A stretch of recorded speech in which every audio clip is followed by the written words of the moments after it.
Hey, welcome back to Wicked Smart Golf, aka Wicked Smat. This is your host, Michael Leonard, and this podcast is committed to helping you play better golf without changing your swing. Today, I'm really excited to bring on Grace Charis, one of the most popular golf influencers out there, and we're going to go through her unique story over the last few years of getting more followers than Tiger Woods and her journey into competitive golf. Grace, thanks so much for being here. Hey, thanks for having me. Excited to be here. Absolutely. Yeah. Absolutely. Well, congrats again on all you've done in a few short years and excited to learn more about your journey. And I think that's always kind of a fun spot. I've had a lot of coaches, players, influencers, a little bit of everything on the podcast. And it's always kind of figuring out like, hey, where did we get started at? And where was the inception point? And you're a little newer to the game and obviously have done a lot in that time span. So what kind of first attracted you to it? I guess COVID was a big part. Like my other sport, I did rowing in college and we were about to compete, so that kind of like never happened. So I was left doing like, okay, what am I supposed to do now? Like I'm in pretty good athletic shape. I can, do other sports and stuff. So I was surfing a bunch. I tried running. I'm absolutely not built as a runner, so like that just was never gonna happen. And then one of my friends was playing golf and like invited me out. So I started hitting balls, but I actually like ended up liking. I was like, this is kind of fun and like kind of annoying to the point of like I can't hit the ball. Like in the very beginning, I could barely even make contact. So I think my obsessive personality was like making it, I'm like, I'm gonna get this. Like I kept coming back to the range and was kind of a range rat the first couple years, I'm not gonna lie. That's That's what how you it got to started. do. And it's that challenge, right? You just want to hit one good Yeah. shot because you're like, this can't be that hard. Like it's just Yeah. that little challenge that you get. So did you start you said you started with a friend where you just kind of hitting some balls, you didn't really think anything of it when you got started, and then all of a sudden now you have this massive brand. Was it just kind of like, hey, I want to Mhm. play something, and obviously COVID had kind of shut everything down and there wasn't a lot else to do. There wasn't much to do. I mean, I did enjoy it and I was posting on social media 'cause so that I guess compounded it where I was like, it's doing good on, social media, might as well keep going too. Hmm. And somehow that became my niche. So I was like, no, I'm here. Yeah, just keep going. I love it. Well, I'm sure obviously you've mastered social media, like I said, more followers than Tiger, which is something impressive right there. But like, what was it like the first post that went viral that you were like, wow, this is big. This is something that could like really turn into something. I think it was just a slow-mo of me in like a blue romper, like a hype video of me golfing. I Hmm. wouldn't even say like, I'm pouring the balls out, hitting a ball, zoomed in like close shots. It did well, so I was like, okay, this is pretty cool. Hmm. Another one, make something similar, and like I think the slow-mo became my thing, Hmm. and now I'm just, playing. That's I'm posting a bunch of slow-mos, and I have some new content, but that's I crazy though think, to just have one like pop off like that. I'm sure it had what yeah. hundreds of millions of views.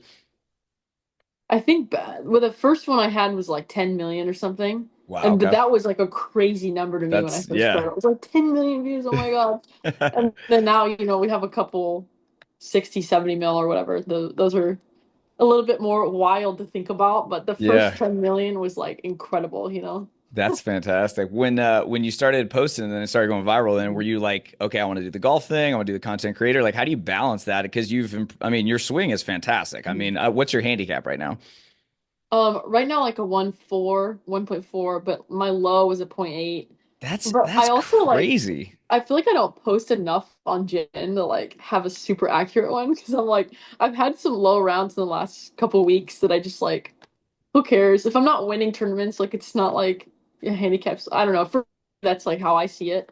But it's like I'd say I'm like a one, I I mean, identify but as a one. the average male golfer is a Yeah, 14.2 by the USGA. The average female is a 27.5 by the USGA for that's those people that wild. actually keep a handicap. And the fact that you started not even 4 years ago and are in like less than five or Yeah. one or close to scratch, like that's Mhm. insane. So what did that take like practice wise? Because I mean, golf, like people can play 20, 30 years and not even ever get close to that. Yeah. So what did your practice schedule look like? I mean, the first couple years of like swinging a club, again, I was at the range, hated to go to play golf. Like I just didn't understand the game at all. And like I started working with a swing coach um probably 2 years into it.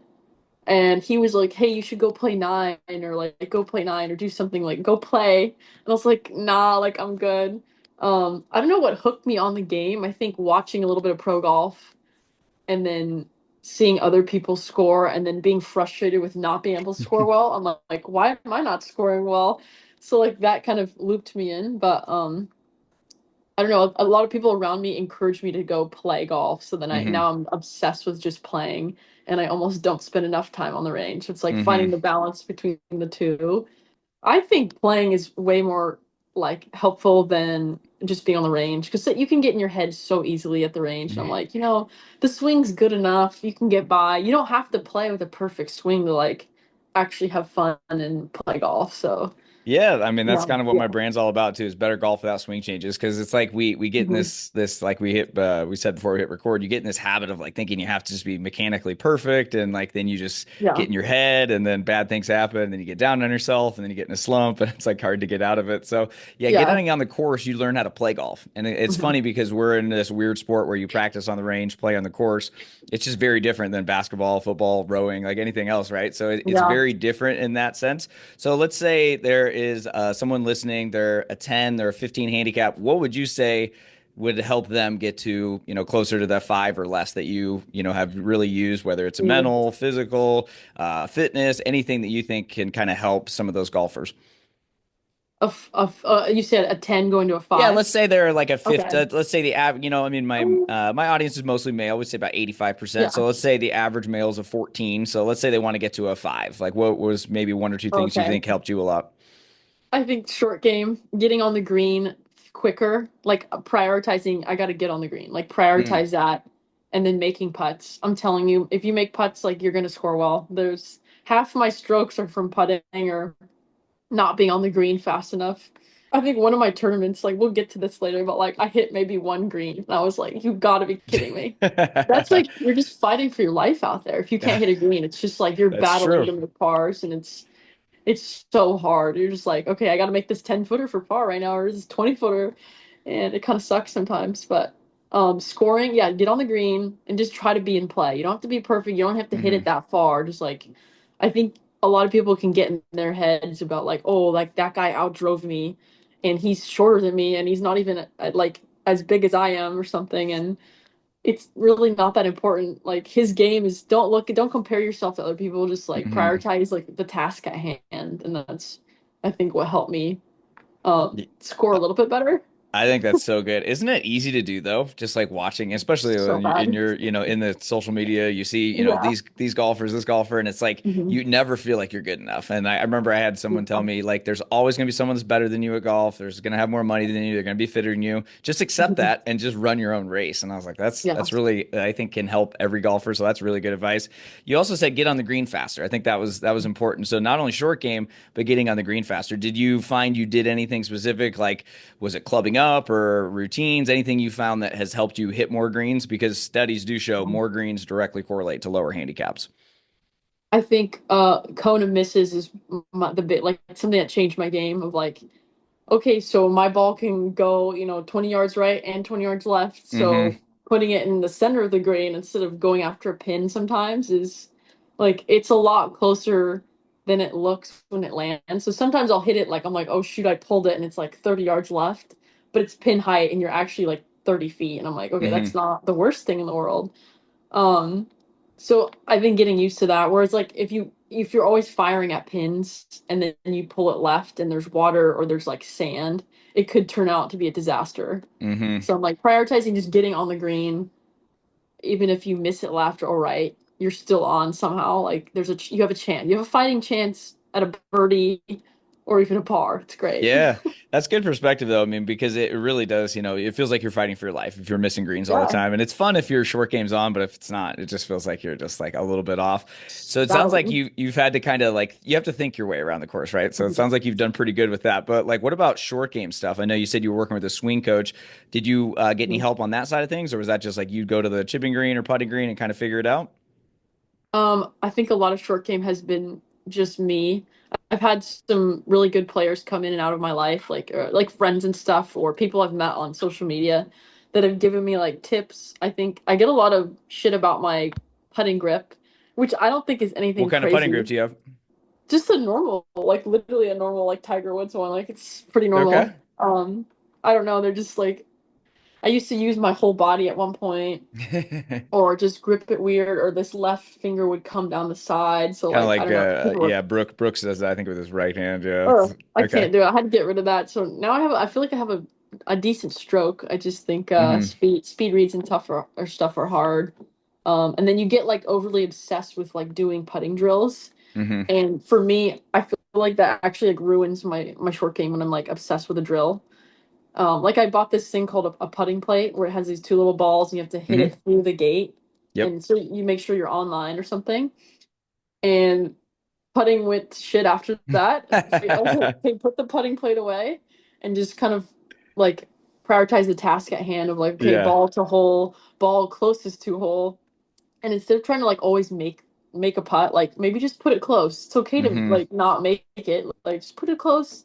I've had more putts go in just trying to get it close to the hole than I have like actually trying to make it, you know?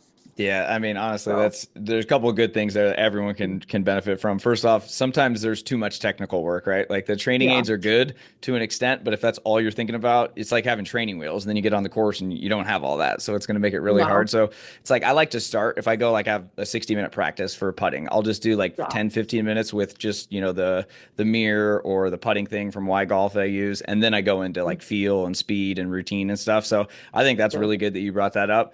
And then the other thing was just kind of like focusing on speed. It really is about Mhm. speed and not trying to make it. Like, do you know what Yeah. the make rate is on the PGA Tour from 10 feet?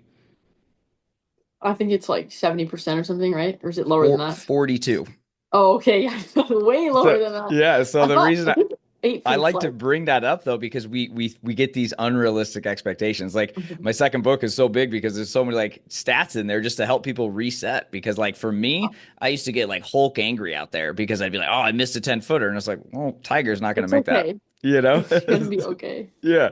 So it's like that's fun when you say that to kind of like reset a little bit. And like you said, speed. So if you can get the speed, that helps a lot. Mhm. And then you go from, playing, getting into golf, getting into, really, single digit handicap, but then you get into like the tournament stuff. I mean, that's a whole nother beast. So what was your first actual, like, had to sign a scorecard, play by the rules of golf tournament?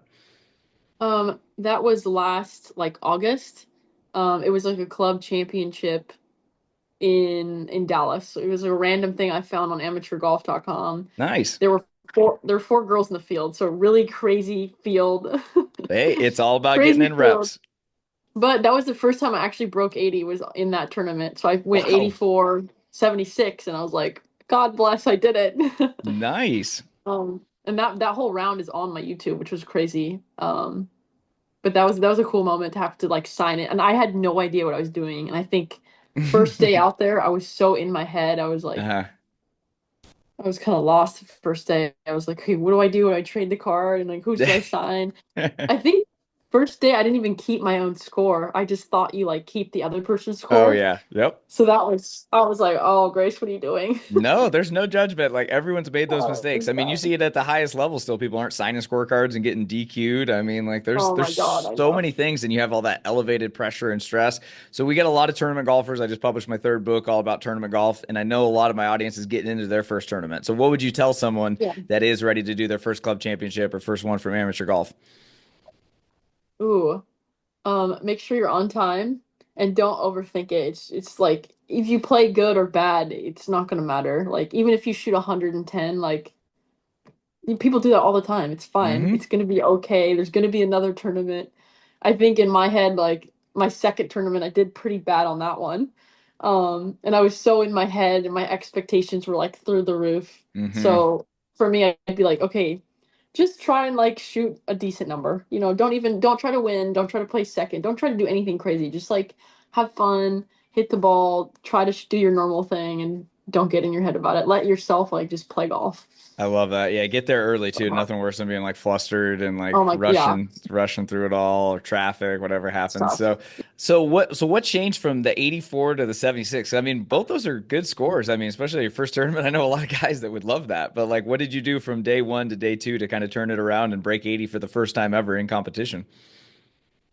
So 84, I missed a lot of like 3 footers. So I ended up going back to my club and just like drilling 300 3 footers like in a row. Just another one. Like I just kept hitting those because I Just was like, DJ Khaled over here. I love it. and I was chewing this stuff called Neurogum, which had like caffeine in it. Hmm. So I'm like, my heart rate's through the roof first day. So I was a little more relaxed the second day. Made more putts, was on the green. It was a short course too, but yeah, it's a couple strokes to take off for sure. Yeah, no, it's funny you say that about caffeine too. Sometimes I get like too hyped up and I'll have to like take like a CBD or something, just like calm down a little bit. I'm like, I gotta like focus here. Yes, exactly. That's awesome. So how many tournaments did you do like after that? Like what did you kind of fall in love with the competition side of things? I did. I looked for as many as I could join. I think being a little bit older and not in college, it's hard to find amateur Mhm. tournaments that I can play in. So I played in some TGA events, which is like Texas Golf Association. Played in a couple of those, and then it was kind of sporadic of like random couple of ones in Florida, like the Dixie Am and Sunshine State Am. Those are just amateur events. But again, like I'm older in the field, and they're all like 16 and 15. I'm like, okay, what am I doing here, guys? But they're also really good. It doesn't matter who you're playing against. You're just playing some G. And then now I've found some like pro tournaments to go jump in and play in. I'm just looking for as many tournaments as I can possibly play in that will let me as an amateur, which is really good. So That's fantastic. I couldn't recommend that more. It's just about repetition, right? It's just the more it you can is. get in and play different courses, that always helps because, especially if you're doing different states like you are, because, Florida golf is very, very different than like Texas and stuff. So do you have kind of a routine now that you go through, like a warm-up routine or like practice rounds? What's kind of your preparation look like? It's been building. I think I can spend a little bit more time doing that. I like to save as much energy as I can Hmm. before I get on the course. So my warm up's pretty simple. I just hit balls. I'm hitting balls for like maybe 15 minutes. I really don't spend that much time.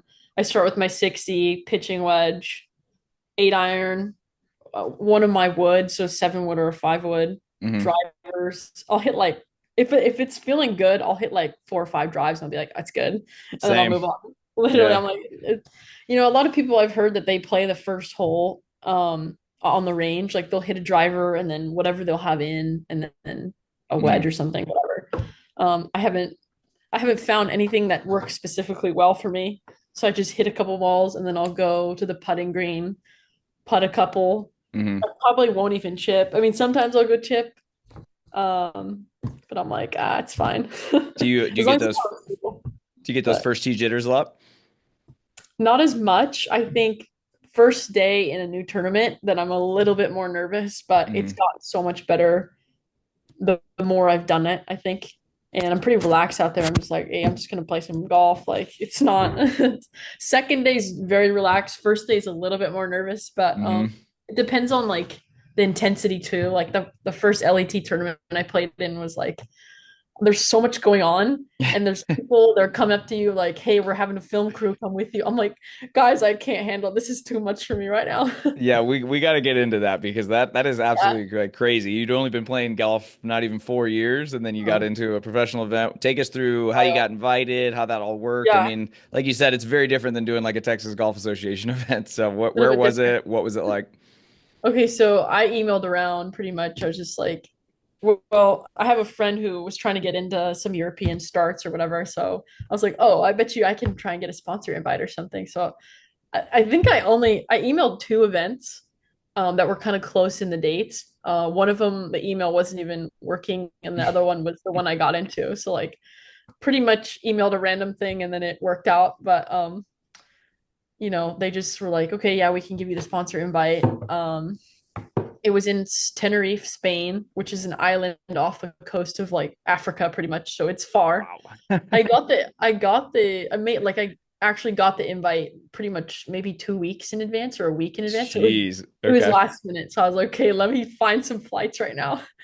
I got a flight, went out there. Yeah, it was, and from there it was just history. You just like show up and blow up, play some Yeah, I G, mean, keep that's going. wild though, because I mean, you've obviously played in front of a camera before, but to have fans there, you're with, pros. I was looking at the leaderboard. I know there's a couple other amateurs in there. So, did you get a practice round in just to Um, feel out the course? yeah, they pretty much had practice rounds 3, 4 days in advance. So Okay. I played 9, 9, and 9. Hmm.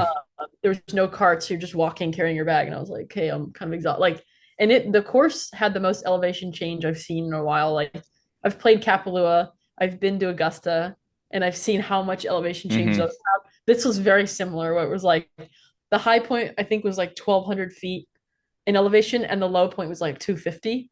Wow. So it was like you're hiking pretty much uphill the entire day, and then you're downhill a couple holes. So I was like, this is actually brutal. It's physically exhausting too. I mean, as much It as it's is. mentally.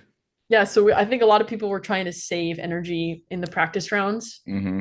Um, that's why I played a couple nines out there, just learning the course. Hmm. Yeah, so there's a couple practice Did you rounds. get a caddy? I had my friend who films for me. He's never caddied, but I was like, dude, I need someone with me out there. Yeah. So I had him just carry the bag, and I was like, it was kind of stressing me out because he's never caddied, so he doesn't understand what to do. But he would lag like 50 yards behind me, and I was like, dude, I'm the first to hit because oftentimes like these people are gonna just they're just like doing better than you, whatever. So Hmm. yo, I need to like get my club, and he's like 50 yards, forgot the head cover. I was like, dude, where's my clubs at? I was freaking out. Yeah, Um, it's a lot. I mean, caddying is just for like an amateur event is a lot of work. So yeah, doing it in a pro event with elevation and I you know. got fans and everything there. What was it like just like your playing partners too? Like was there any like, animosity or was it excitement? You just never know. I mean, that's tournament golf too. I mean, whether you're Yeah, famous or not, like people sometimes are just not that fun to play with. So what was that even like from no. meeting new people and playing with pros? I haven't had anybody bad yet, so I've been very lucky in all the events I've played in. The two girls were awesome. One of them's played on the LET for 17 years. Wow. I know. I was like, okay, so you're a veteran. So she was kind of helping me out. She was like my caddy, like I'm used to them. If I have a caddy, like they'll rake the bunker. So I walk over to do my putt and he like standing there and he like doesn't rake my bunker. So she like went over and raked it. And I was like, oh my God, I'm sorry. Like, thank you for that. She was really nice. Her name was Florentina, great ginger, which I love gingers. And the other girl was Italian. It was interesting to see how I was talking to her about how she got her LET card. Hmm. So it was cool to hear her story of how she came because we went to UCLA pretty much around the same time. She played on the team. I obviously did not. But seeing how she like went from like UCLA college golf to like being on LET within a year is pretty incredible. Yeah. So everyone was That's super nice. I don't that's think cool. either of them made the cut, but that's okay. Yeah. What did you learn? I mean, I always say play with better players as much as you can, right? You can learn so much from them. What did you learn from just watching high level golf that close? Oh man, I just feel like there's no reason that I shouldn't be scoring the same as them. That's all I learned because I was like, I mean, I don't hit it that bad. I'm just kind of inconsistent What with did you like feel like was the like strongest and maybe part of your game that needs the most work? I think the first day was just like trusting myself, and then the second day, well, I had this like weird chest pain, so it kind of limited my driver, I guess, which is weird. So Do you it think it was was kind of just nerves scary. or something more? No, there was some kind of like musculo, like it was like I couldn't breathe correctly for a couple Oh of no. days there. And I was like, I've never had this in my life, so whatever. But I was hitting the ball good the second day. Driver just became a problem, which is like my driver's one of the best clubs in the bag. So I was Mm. like, what the hell's going on? Whatever. It's like things just happen. Like you don't expect it and things just happen out there. So I was like, okay, whatever, we're spraying the ball today. It's okay. Which kind of sucked because I had a 78 going, and then on 18 I tripled it. Like I was like, you've got to be Oh. kidding me, right? Can I I give you a piece of mental golf advice? yeah, tell me. So you said you had a 78 going. So to me, that sounds like you were thinking about your score religiously, like, okay, if I make par in this hole, then I shoot 78. I don't know. I knew it was like going to be a decent score, but I really was just trying to I was like focused on making par almost too much. I was like, Hmm. I got this, you know. And I was like, girl, you don't got it. Like, just get up there and make a bogey. It's fine. Yeah, I mean, anytime, like I always tell like my mental coaching students, like if you feel that, it's super normal. Like everybody feels it, and it's like, okay, yeah, I do want to make par in this hole because I know if I make par, I'm going to shoot 78. So it's like acknowledging it and then be like, okay, well, how can I make, par on this hole? Well, I need to stick to my routine, pick a good target, have a, solid place on the tee box, play my fade or draw, whatever it is, just to try to like get back to that present moment. Because anytime we get into if I just par, if I just make par, Yeah, if I yeah. make, then we run these little Forward. little examples in our head, and then we have no idea what can happen. So it's like it's easy to do, and obviously in tournament golf, it's very very easy to do. But yeah, I mean, you had a good bounce back though. I saw, so you must have got a little more comfortable Yeah. on day two. I mean, I think I was just hitting more greens. That okay, this is the tournament that first day I hit one green. That was Wow. that was diabolical, first of all. What Were the the hell greens was really it? fast too? They weren't no, they weren't really fast. There's a lot of sloping. Mm, Like it was just a crazy amount of like it was mini golf on the greens. You get on, it's just like, mm. okay, there's a huge mountain. There's Mount Everest, and then Yeah. it rips down this hill or whatever. They're not that fast. They're probably rolling at like a 10. Okay. It But sounds like like they can't make them too fast with that much slope. yeah, the slope would make it like so much faster. You're like, oh shoot, like oops. Hmm. Um, You probably but had yeah, good conditions though. It's always nice to play a course with like perfect sand, oh, perfect great. fairways. Yeah, absolutely. It's nice conditions. That's awesome, man. Well, And it was what's the next incredible. tournament you got like lined up? Because that's a pretty tough one to beat. Yeah, no, that was good. I played the WAPT tour a little bit. There's one in Texarkana, border of Texas and Arkansas. That one's Okay. happening next week. Okay. So that should be fun. Nice, nice. One thing I wanted to ask you too, obviously having as many followers as you do and, putting yourself out there with golf and tournaments and everything is, you're going to get some haters, you're going to get some doubters out there. So, people like, I can't tell you how many guys are like 50-year-old guys that are like, want to play in their first tournament. They refuse to do it because they're worried about what Jim's going to say at the course, like they're Yeah. so worried about what other people are saying. And you mentioned it earlier about, playing your own game and stuff. But like, what do you do when, you read a negative comment or somebody says something to you at the course? Do you use that as fuel? Because you seem like a very upbeat, positive person. It's hard to like, I feel like I get a lot of hate on social media or like I have in the past. So it kind of just goes over my head. But when it comes from like someone I know or trust, then it's like, okay, Hmm. like what am I doing wrong? Um, yeah, I feel like I can't really focus on that. You just gotta focus on your goal of like, okay, I'm trying to do this, or just stay in the moment and don't think about what other people are doing, the comparison thing. It's hard to say like, oh, just don't do it, but it like Hmm. you have to get used to that. I just get Yeah. so much hate that it's like, okay, whatever. Like it literally doesn't matter. Hate Yeah. me or not, like I'm still gonna go play in the event. We're in this thing, so like pull together. Yeah, no, I mean that's a fantastic attitude, and I mean just I always love hate always comes from below, right? It's never coming from anybody that's doing better than you. So if people are Yeah, that's and let's get real, you probably beat about 95% of your followers, if not more. So they're probably who just like, knows? Who knows? no. So what does the future look like? I know you just started a new golf brand as well, so tell us a little bit more about that and what you got coming up for tournaments. Okay. Yeah, I started my new golf brand, Dialed Golf.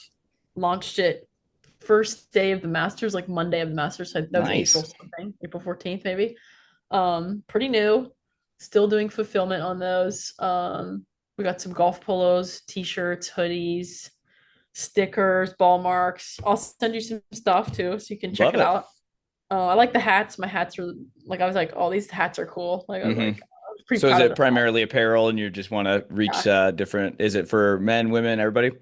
It's for both men and women. I kind of just have like it's kind of a unisex. Like t-shirts Hmm. are just men and women. There's no like women's style. The golf polos, I have two guys ones and then one women's polo so far. I'd love to get a little bit deeper into the women's golf apparel, like Hmm. pants and stuff like that. Not there yet, but it's coming. Yeah, you got to Uh, start somewhere. yeah, so for sure, I like wearing my stuff on the course. I just feel comfortable, and to know that it's something I built and it came from the heart is always Hmm. nice. That's really And I cool. get so many comments about I have that dialed visor, and they're like, "Oh, you dialed." Like it's kind of a funny talking point too. So like I like to connect and interact with people. Yeah. Like, "Oh, where'd you get that?" And I was like, "Oh, it's my golf friend." Yeah, Uh, that's really cool. What made you go dialed? Is that something you just always said? it is something I've said, and I was like, "Oh, like the website, I can just buy it." It's like it worked out. Everything just kind of worked out with that. Yeah. But I do say, "Oh, get dialed." Like I say that a bunch for sure. I like it. That's actually not a bad mantra to have during the round too. Yeah, no, I for like it. sure. You gotta have something to, like stick to. Stay 100%. So dialed. what do we got here? So we're July 2nd, we're recording this right now. What does the rest of this year look like? Are you trying to turn pro? Are you just trying to be the best amateur? Or what's kind of your long-term goals? I've just been enjoying the process of kind of getting better into golf. I think it's trickled down into my personal life too. So, Mm, if you don't trust yourself on the course, how are you going to trust yourself in real life? And I've seen so many positive things come out of competing and getting better at golf. So like I'm not going to be I just keep signing up for more tournaments. I'm like another one, another one. Like I had to pull out of one because I was like, I physically can't make it to this one. There's too many things going on. That's a good problem to have when there's just so many tournaments that you can play in. Hmm. So I have a couple more tournaments. I think the USAM qualifier is in 2 weeks. That one's exciting. Nice. This is gonna be your Yeah. first USGA event then? First, I played in the US Open qualifier, um, but that was a couple months ago, and I was like, this is Nice. great. It's fine. Obviously, didn't play in the US Open. Would have been fun. It's Didn't okay. I happen. did I didn't either, but we gave it a Yeah. try. I got there to the that qualifier or whatever, and they were like, I thought there was going to be at least two spots because my field was smaller. Hmm. And they're like, oh, it's actually one spot. I Oh was like, man, only oh, one? great. One Yikes. spot. I was like, okay, we're just having fun out here, I guess. Like, Dang, that's uh, wild. Yeah, usually there's at yeah, least two, maybe three, but yeah, yeah, one that's what I is was like. uh I know, whatever. so for the US Amateur, do you have a caddy? Because I mean, that's a lot of walking, a lot of thinking. But so I think it's only 18 holes for us for the women. Okay. For I know for the guys, there's two stages. There's like Hmm. pre-qual and then qualifiers, and then it's like finally USAM. So I think if I play good in 18 holes and I'm in, like I think that's how simple it is for the women's. Um, I have like a couple people in mind for caddies. So my coach is, I asked him a while ago, but I think he might have forgot. So like he's up there. And then I have two other friends that are actually like three other friends that are in line. So it's like if he bails, and I'll just start going down the list. But I Just make definitely sure want, somebody's raking the bunkers. yeah, yeah. It's like, okay, I need something better than, and all three of them play golf. So I'm like, Okay, okay, like, well, perfect. yeah, we'll be good. Nice, nice. Well, that'll be Yeah. fun. I'll hopefully, yeah, just keep building that experience. It's just enjoy the process. Sounds like you are. I love your Yeah. enthusiasm for signing up for every tournament. We're rooting you on here. So let's get into a couple of kind of rapid fire questions before getting into the final one. So I think you mentioned it earlier, but what do you say is your most reliable club? Oh, reliable. Oh no. Oh, I'd say none of them. Maybe I don't know. My There's not. 14 to choose There's from. definitely something. Because every time I think about saying one, I'm like, actually, You no. don't want to jinx it. I probably my 8 iron. I'd like my 8 iron. I Okay. can do a lot of different things with it. Maybe I don't hit it always the same number, but it's like decently reliable. About the favorite golf course you played? I played this course in Switzerland after the LET tournament. I went over to Switzerland and just like was, checking it out. Never been there. It's called Lucerne Golf Club in Lucerne, and it's so beautiful. Like what you think of Switzerland with the hills and all like the little farmland, and it's just like insanely gorgeous. That one's up there, and then there's one in Oahu, Hawaii called Royal Hawaiian.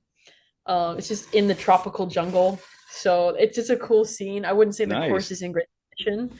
Like it's pretty bad greens and stuff, and you can't really score there, but it's a pretty view. Yeah, those two are up there for me. I like it. What's your number one bucket list course you haven't played yet? I mean, besides Cyprus and Augusta, like I don't know, they're all like God. I don't know. I'm just not as encouraged, like as all excited about like the top 100 courses. Like Yeah, they're nice, but I'd rather play in a tournament or something. Like I it's love okay. it. I love it. Yeah, but see if you can find some tournaments. Like I'm playing in the San Diego City in a couple weeks, and it's at Torrey Pines, so it's always fun when you can like That's pretty find cool. courses at good ones. There's actually Yeah, some at Pebble. Have you played Pebble yet? I haven't played Pebble. I've walked it like a bunch of times now. Hmm. It's just so wet and cold, and it's like Yeah. I golf is like brutal to me. Yeah, it's cold, it's wet, the ball goes nowhere at sea level, Yeah, and the greens are so small. So see if you so can find a depressing. tournament though. Like start looking Yeah, around for those. If you're on amateurgolf.com, that's always good. We had the founder on last year. That's always a good resource. that's pretty cool. Let Yeah, sorry, what's up? That's pretty cool. That's Yeah, awesome. You get yeah, to. Pete's awesome. He's been doing it for like 20 plus years, and Oh, really? yeah, because I've played in about 400 days of tournament golf since 2017, so I use that for kind of Okay. my go-to Is that when you resource. started So playing? I started playing when I was like 10, played in high school, I shot 124 in my first tournament in high school, and then Wow, very nice. graduated and shot 74 that same Okay, tournament a few years later. And wow, nice. then yeah, very unsuccessful college career, and then I gave up the game, went to corporate world, do all that, and then 20 Oh. Yeah, 2017, I was like, man, this is miserable. I was like, I'm Yeah, 29 years old. I had a 29-year-old life crisis and got into entrepreneurship, tried to go pro again, and went to Q school and played. And then I was like, you know what? I just like amateur stuff. So now I play about yeah, 60 tournament days a year. that's fun. No, that's So awesome. yeah, it's a lot of I'm fun. And like 24 that's why I though. said, get those reps. Like sounds Yeah, like you're the doing reps it. are. Yeah. Yeah. Oh, cool. Last rapid fire here was just who's a golfer that you maybe have met or want to meet and maybe even play with. You got other than this guy. Cool. I like Tommy Fleetwood. Tommy Fleetwood's like up there for me. I don't know. I think he might be my number one right now. I love his swing. His attitude Such a is good great. swing. He's a great guy. He's just a good guy. So I've taken so many points from his swing Yeah. for like just to like learn and stuff. So playing with him, he's got a great attitude. I know he's not an American. So a lot of my favorite golfers are like European too. It's like, oh, come on, Grace, got to support America. Yeah. Like, Are you going to the Ryder Cup? I have tickets, but the Q school's like that week too. So I'd probably go to Q school and then just go over from there. Oh, fantastic. You're doing Q They school? open it. You didn't even tell Yeah. us that. Well, because like I don't even, yeah, I might as well. It's just like whatever, anything I could sign up for, you know? That's fantastic. Well, yeah, I will be sending you that third book because it is perfect for tournament golf. Because Absolutely. yeah, Yeah. Q school is awesome. It's a little terrifying, but it's awesome. You've already played in a pro event, so that helps. But yeah, it's how many days is it for you guys? Is it 3 or 4? Gosh, I have no idea. I put it on Yeah. my calendar, but I don't like remember. I would love if you turned down the Ryder Cup to go to play Q school. That's how committed you are to tournament golf. Well, I'll get the last 2 days. Like I have Okay. tickets for the week, but I was like, there's a Q school location like literally 20 minutes from my house. So I Ooh, was like, gotta do it. what am I gonna not go? Like, of course I'm Hmm. going. Yeah, some good That's content right great there for me too. though. Yeah, that was a new they just opened 2 other spots. So there's only Okay. used to be only one site in Indian Wells in Palm Springs for the women Hmm. to play at, but now there's three. There's like one in Florida, one in Texas where I'm at, and then the Indian Wells one. So it's just Nice. crazy. Because on the guys tour, there's like Oh, 10, 15, yeah, no? there's 10. It's like 4 stages and it's it's Yeah. like a 4 month process. It's a long, yeah. I know it's so different. Women's and males golf is just so different. Yeah, well, So you're helping grow it with all that audience, so I'm sure yeah, it'll be fun for you hopefully. to get in that one. So, I guess for the last Absolutely. question, I'm just curious, like, what's the one habit or mindset that you feel like has helped you grow the most on the course, and maybe it sounds like have helped you off the course too? Mm, yeah, stop worrying so much about the outcome and just like play the game, enjoy the process, focus on like being in the moment of like I'm hitting this ball, where's it going, and not Hmm. thinking about if I make it, if I hit it right, if I hit it left, like just focus. There's too many things to think about. Just focus on the ball, try to hit it as best you can, have kind of a plan, and you're good. That's all you Fant need to do. Have kind Yeah, of a it really does come down to that though. Less is yeah. more, and it sounds like you're learning. I think don't you feel like you learn faster in tournaments too? Um, so yeah, for sure. In tournament golf, you learn to prioritize what you actually need to focus on instead of all this. There's so many other things you can think about. Um, and just being around my coach and stuff, I'm like, get away from me. Like I'm in a good headspace, leave. Like they'll start to make you overthink at the range and then overthink on the course and what you could be doing better when it's like you brought the girl to the dance, you got to dance with her. There's nothing else you can do. Yep, that is the Like truth. sing this thing you got today. I woke up weird. Okay, we're block slicing it. We're playing the box size today. Okay, like that's all we got. You've learned a lot of lessons in 4 short years because that's a big one right there. Yeah. What's the best place people should follow you and learn more about Dialed? I'm on Instagram most of the time, so my Instagram's at it's Grace Charis. Feel free to follow me. You can always write me on Snapchat. I go through all my questions and stuff on Snapchat mostly. So Perfect. Cool. And then what's the website for Dialed? uh, dialedgolf.com. It's Perfect. pretty easy. Yeah. Sounds good. Yeah, you got the domain, so I'll link to all that stuff down in the show notes and YouTube as well. But really appreciate you being on. If I can ever help with anything in your tournament golf journey, let me know. But keep up the great work, and we're rooting you on over here. Thank you. It was a pleasure meeting you. Thank you.